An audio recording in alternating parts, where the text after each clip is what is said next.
আজকের গল্প সরজিৎ ঘোষের লেখা অহংকার। কি গো সুচন্দ্রাদি, তুমি কেমন মা বলো তো? মেয়ের বিয়ের কথাটা অন্তত ভাবো এবার। ঠিক বয়সে মেয়ের বিয়ে না দিলে পরে আর ভালো ছেলে পাবে? দেখতে দেখতে বয়স তো 25 পেরোলো। আমার রিনির থেকেও তো তোমার মেয়ে 1 বছরের বড়। মেয়ে তো আর নিজে মুখে বলবে না যে আমার বিয়ে দাও।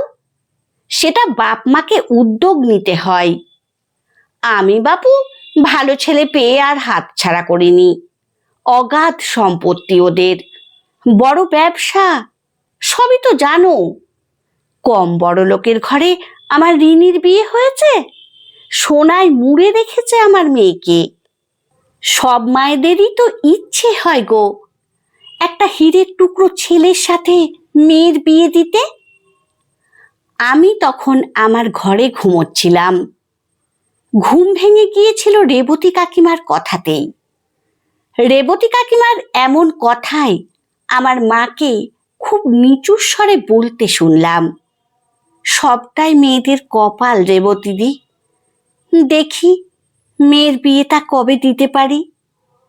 মায়ের কথা শুনে রেবতী কাকিমা তখন পান চিবোতে চিবোতে আদিক্ষেতার সুরে বলল, বিয়ে না দিলে ভবিষ্যতে কি হবে বলো তো? তুমি একা মানুষ, তুমি তো আর চিরকাল বাঁচবে না। আর তোমার ওই একটি মাত্র মেয়ে। আমার তবে সেদিক থেকে নিশ্চিন্তি। মেয়ের বিয়ে দিয়ে দিয়েছি, এবার ছেলের বিয়েটাই বাকি। তবে সংসারে একটা ছেলে আর একটা মেয়ে থাকা খুব দরকার। কারণ মেয়ের বিয়ে দিলেও ছেলে তো কাছেই থাকবে। তাই ভাবি গো, মেয়ের বিয়ে দিয়ে দিলে তোমাকে দেখার কেউ নেই। কাকিমার কথাগুলো শুনে খুব বিরক্ত বোধ করছিলাম সেদিন। সাত তাড়াতাড়ি মেয়ের বিয়ে দিয়ে দিয়েছিলেন মানে একটা মহৎ কাজ করে ফেলেছেন যেন। রেবতী কাকিমার এক ছেলে আর এক মেয়ে। ছেলেও তখন ভালো চাকরি করে পুনেতে। তাই নিয়ে কাকিমার দারুণ অহংকার। সব থেকে বাজে স্বভাব হলো বড় চর্চা করা, পাড়ার সমস্ত মানুষের খোঁজ খবর রাখা। যেমন কার মেয়ের বিয়ে হলো না, কার ছেলে চাকরি পেল না, ইত্যাদি ইত্যাদি। খোঁচা দিয়ে কথা উনি বলবেনই। সব জায়গাতেই এরকম কিছু মানুষ অবশ্য থাকে। আমার বিয়ে নিয়ে আমার মা যতটা না চিন্তিত, উনি একটু বেশিই ছিলেন। তবে অবশ্য আমার মা উনার কথাকে অতটা গুরুত্ব না দিলেও ইনিয়ে বিনিয়ে আমার মাকে আমার বিয়ে না হওয়া নিয়ে প্রায়ই কথা শোনাতেন। নিজের কথা বলার আগে আমার পরিচয়টা দিই। আমি ত্রিনয়নী। আমার নামটা রেখেছিলেন আমার ঠাকুমা। ছোটবেলায় ঠাকুমাকে বলতাম, এত নাম থাকতে এই ত্রিনয়নী নামটা কেন রেখেছিলে ঠাকুমা? ঠাকুমা বলতো, ওরে, ত্রিনয়নী দেবী দুর্গার নাম। দেবী দুর্গা 10 হাতে সব কিছু সামলাতেন। মজা করে বলেছিলাম, আমার কি 10টা হাত যে আমার নাম ত্রিনয়নী রাখলে? নাই বা থাকলো 10টা হাত, তুই 2 হাতেই সব কিছু সামলাবি। মেয়ে হয়ে জন্মেছিস এমন ভাবে ভাবিস না কখনো। বিয়ে করে ঘর সংসার করাটাই মেয়েদের শুধু কাজ নয়। মাদার টেরেজা, সিস্টার নিবেদিতার কথা ভাবতো। উনারাও তো একজন মেয়ে। উনারা নারী জাতির অহংকার। জানি না সেদিন ঠাকুমা আমার মধ্যে কি দেখেছিল। সাবেককালের মানুষের মুখে এমন কথা শুনে আমি আশ্চর্যই হয়েছিলাম। সমাজের আর 5টা শিক্ষিত মানুষ যেখানে উল্টো কথা বলে। আমি বিয়ে করিনি। আমার বিয়ের বয়স যখন পেরিয়ে যাচ্ছে একটার পর একটা বছর, তখন কত মানুষ কত কথাই বলতো। মাকে কম কথা শুনতে হয়নি। মাও একসময় খুব বিরক্ত হয়ে উঠতেন। ওই রেবতী কাকিমাই একদিন মাকে বলে বসল, মেয়ে এত সুন্দরী, তা সত্ত্বেও মেয়ের বিয়ে দিলে না। তা তোমার মেয়ের কি কোনো সমস্যা আছে? মেয়ে মানেই বিয়ে হওয়াটাই যেন জরুরি, তা না হলে সমাজের মানুষ সেটা বাঁকা চোখে দেখবেই। সে দেখুক, কে কি বলল তাতে কান দিলে চলবে? আমি আমার লক্ষ্যে অবিচল থাকলাম। নিজের পায়ে দাঁড়াতে হবে, নিজের পড়াশোনা কমপ্লিট করে চাকরি করার জন্য প্রস্তুত হতে হবে। ছোট থেকেই আমারও ইচ্ছে আমিও মায়ের মতো চাকরি করব। অবশ্য আমি চাকরিটা পাই। একটা সরকারি স্কুলে শিক্ষিকা হিসেবে নিজেকে প্রতিষ্ঠিত করি। তারপর থেকে কেটে গেছে জীবনের 8টা বছর। আমি সংসার পেতে এখন ঘোর সংসারী। স্কুলের টাইমটুকু বাদ দিয়ে বাকি টাইমটুকু এই সংসারেই মন দিই। হয়তো অনেকেই ভাববেন, বিয়ে না করেও সংসার? আচ্ছা, বিয়ে করলে কি শুধু সংসার হয়? বিয়েটা যে জীবনের সব নয়।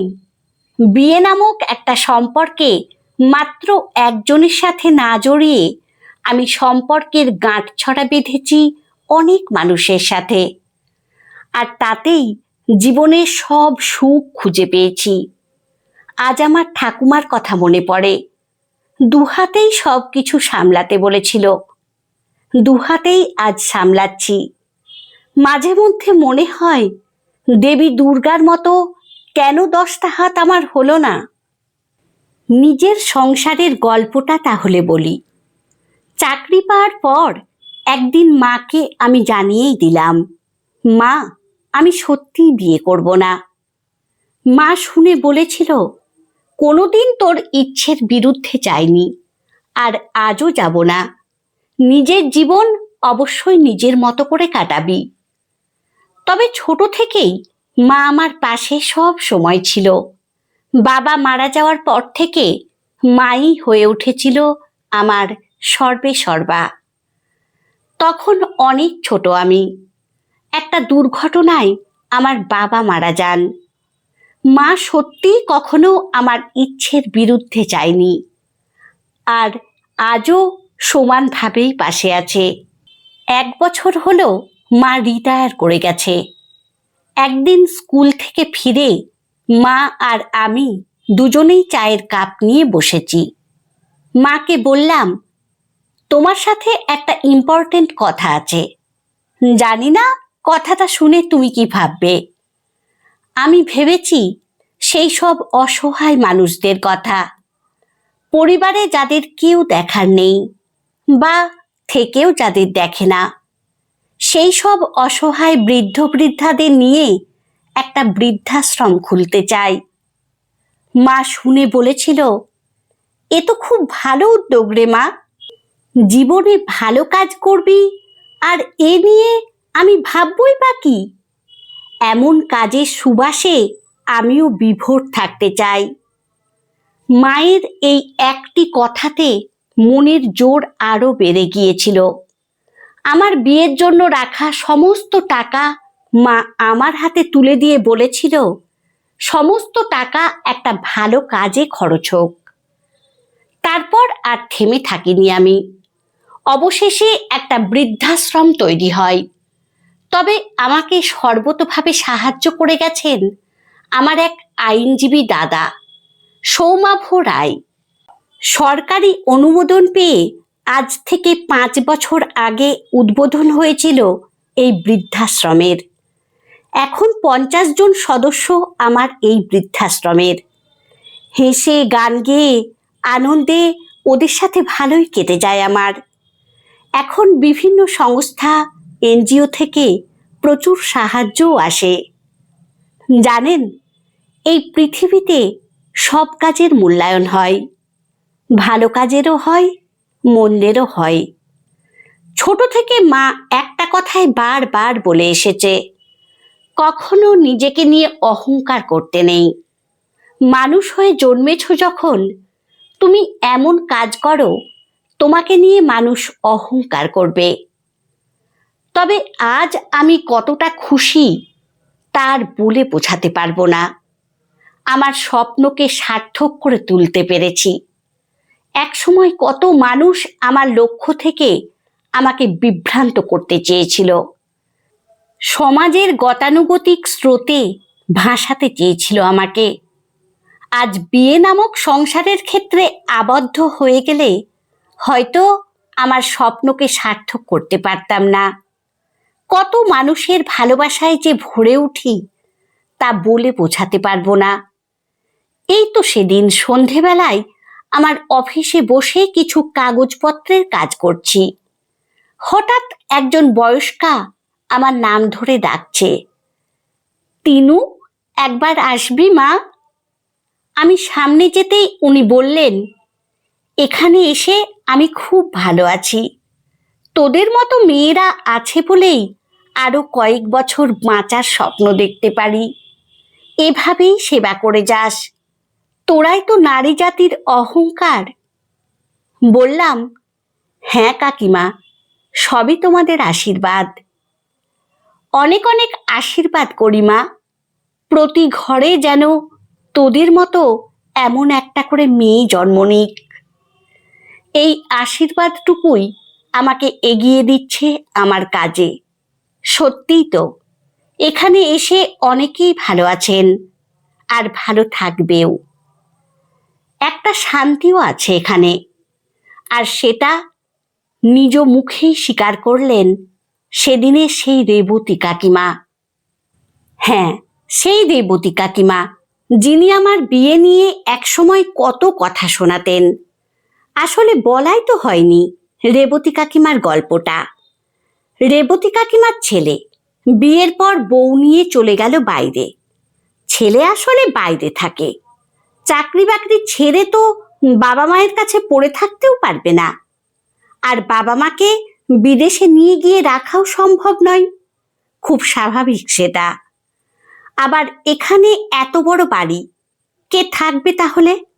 নানা টেনশন। একদিন কাকুও মারা গেলেন হৃদরোগে।